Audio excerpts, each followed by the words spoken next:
Hello. आज हम बात करते हैं अमेरिकन रेवोल्यूशन के बारे में। क्या है अमेरिकन रेवोल्यूशन और क्यों इसे हम रेवोल्यूशन कहते हैं, जबकि अमेरिका फर्स्ट लिबरेट कंट्री था जो ब्रिटिश एम्पायर से अलग हुआ था। इनलाइटमेंट या ब्रिटिश थिंकर से कितना प्रभावित था अमेरिका? अमेरिका नहीं, उस वक्त 13 कॉलोनीज जो बाद में यूएसए के नाम से प्रसिद्ध हुई। हम 13 कॉलोनीज के बारे में भी जानेंगे। और 18th सेंचुरी में कहाँ से आई उनके अंदर इतनी अंडरस्टैंडिंग, मैच्योरिटी, जो वो ये स्लोगन, ये नारा दे रहे थे, नो टैक्स विदाउट रिप्रेजेंटेशन। और क्या था यूएसए का इंडस्ट्रियलाइजेशन, जिसकी वजह से उसे उस वक्त भी आज़ादी मिली और आगे चलकर वो सुपर पावर बना। चलिए हम जानते हैं इसके बारे में। पहले हम बात कर लेते हैं अमेरिकन रेवोल्यूशन के बारे में। रेवोल्यूशन का अर्थ होता है क्रांति। हिंदी नहीं, हिंदी होता है क्रांति। अब हम लोग मतलब पे आते हैं। रेवोल्यूशन एक ऐसा चीज़ है जो चेंज अर्थात परिवर्तन को दिखाता है। उस वक्त हमें देखने को मिलेगा अमेरिका में, अमेरिका की इकोनॉमी में चेंज, अमेरिका की सोसाइटी में चेंज, अमेरिका की पॉलिटी में चेंज। इकॉनमी पहली बार हमें देखने को मिलेगा कि कैपिटलिस्ट इकॉनमी होगी। उससे पहले जितनी इकॉनमी रहती थी उसे फ्यूडल इकॉनमी कहते थे। अब ये कैपिटलिस्ट और फ्यूडल, ये इकॉनमी क्या होती है?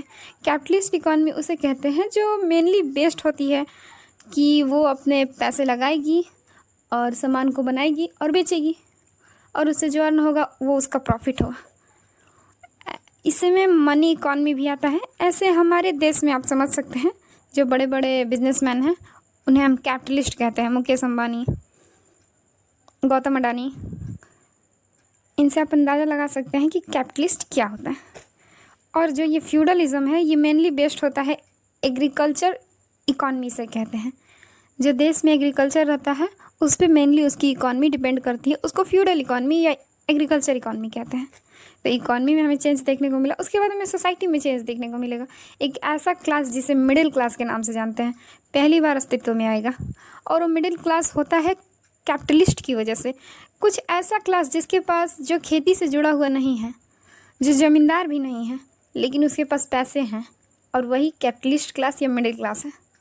उसके बाद हमें उसकी राजनीति में बहुत बड़ा बदलाव दिखेगा। पहली बार हमें दिखेगा कोई फेडरल कंट्री, यूएसए। उसके बाद हम बात करते हैं कि हम इसे रेवोल्यूशन क्यों कहते हैं, जबकि अमेरिका फर्स्ट इंडिपेंडेंट कंट्री। तो हम इसे फ्रीडम स्ट्रगल भी कह सकते हैं। अमेरिका को फ्रीडम स्ट्रगल कहना सही है, लेकिन उसे रेवोल्यूशन का नाम भी देना चाहिए, क्योंकि हमने पीछे बदलावों की बात कर ली है।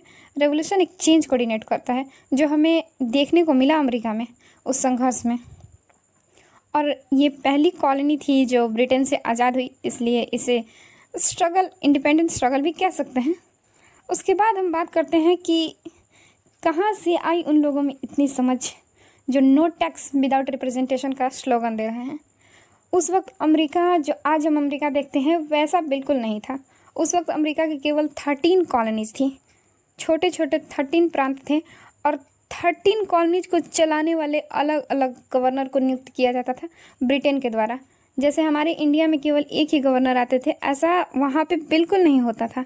वहाँ पे 13 कॉलोनीज अलग अलग थी और उसके लिए अलग अलग गवर्नर। इसको आप ऐसे समझ सकते हैं कि अगर उन्हें व्यापार भी करना है एक दूसरे से, तो उन्हें टैक्स देना पड़ता था एक कॉलोनी से दूसरी कॉलोनीज में जाने के लिए। उनके गवर्नर भी अलग होते थे।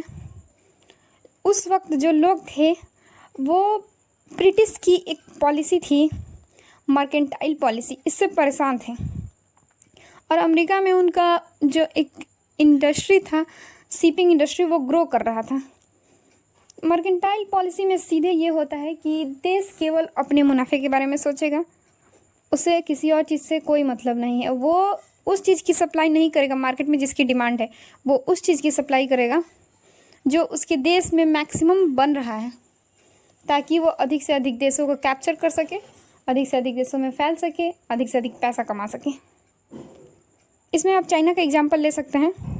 चाइना का गुड्स हमारे यहाँ हर साल उसका जो हमारे यहाँ एक्सपोर्ट है वो बढ़ता ही जा रहा है,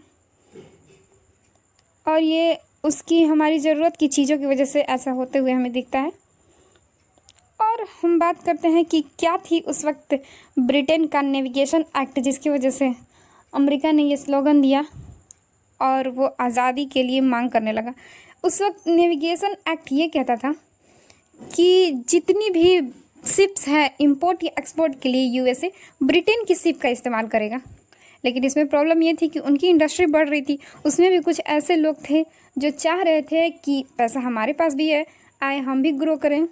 लेकिन ब्रिटेन की नीति, कोई भी देश जब कॉलोनी बनाता है तो जाहिर सी बात है कि वो उसकी रिसोर्सेज, उसकी मनी, उसकी इकॉनमी, हर चीज़ को इस्तेमाल करने के लिए बनाता है, उससे उसका कोई लगाव नहीं होता है। ब्रिटेन भी अमेरिका के साथ ऐसे ही व्यवहार कर रहा था। लेकिन एक क्लास जिसे मिडिल क्लास कहते हैं, उसकी इच्छाएं और फिर वहाँ पे हमें राजनीति भी देखने को मिलती है जो अपने देश के लिए लिबरेशन की डिमांड करती है।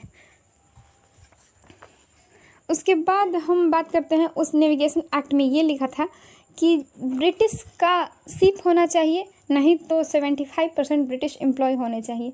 उसे अमेरिका से कोई मतलब नहीं था। वहाँ पर लोगों को ये समझ में आ गया कि अगर हमें और हमारी इंडस्ट्री को ग्रो करना है तो हमें किसी भी तरीके से ब्रिटेन से आज़ाद होना होगा और इसे यहाँ से बाहर निकालना होगा, तो ही जाके ये मुमकिन है, नहीं तो ये मुमकिन नहीं है।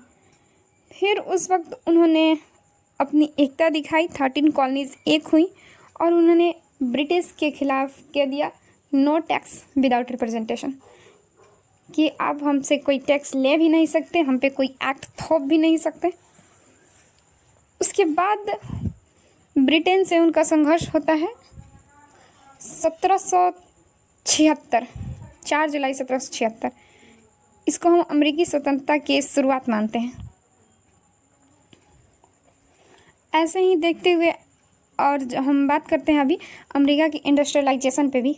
क्या था उसका इंडस्ट्रियलाइजेशन? उसने अपनी इंडस्ट्री जो थी पहले लिबरेट होने के बाद उसे प्रोटेक्ट किया, क्योंकि इसके लिए बहुत ज़रूरी था कि वो जो इंडस्ट्री है वो एकदम इन्फेंट, नवजात अवस्था में उसे प्रोटेक्ट करे। उसने सबसे पहले ये किया कि ब्रिटेन से आने वाली चीज़ें उस पर बैन लगा दिया, क्योंकि जो वो ग्रो कर रहा है वो उसके मार्केट में फैल सके, उसके लोग ले सकें। इसको समझने के लिए हम अपने देश को देख सकते हैं। इंडिया चाहता है कि उसके make in India product India में फैले, सब लोग ले, लेकिन चाइना का चीपेस्ट प्रोडक्ट होने के कारण हम लोग अपने माल को साइड में करके, अपनी चीज़ों को साइड में करके, मेड इन इंडिया को साइड में करके चाइना का चीज़ खरीद लेते हैं।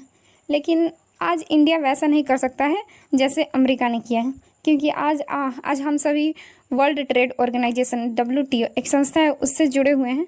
उसमें देश सीधे एक दूसरे देश को ना नहीं बोल सकता है, क्योंकि ये ट्रेड के खिलाफ होगा।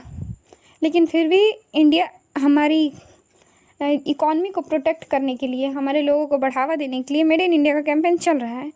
और उस वक्त यूएसए और ये सब ऑर्गेनाइजेशंस थी नहीं, तो उस वक्त उसे पूरी छूट थी सब कुछ करने की। उसने प्रोटेक्ट किया अपनी इंडस्ट्री को, उसे मजबूत बनाया, फिर उसमें पैसा डाला और फिर उसी तरह से आगे बढ़ते हुए हमें अमेरिकन सिविल वॉर भी देखने को मिलता है।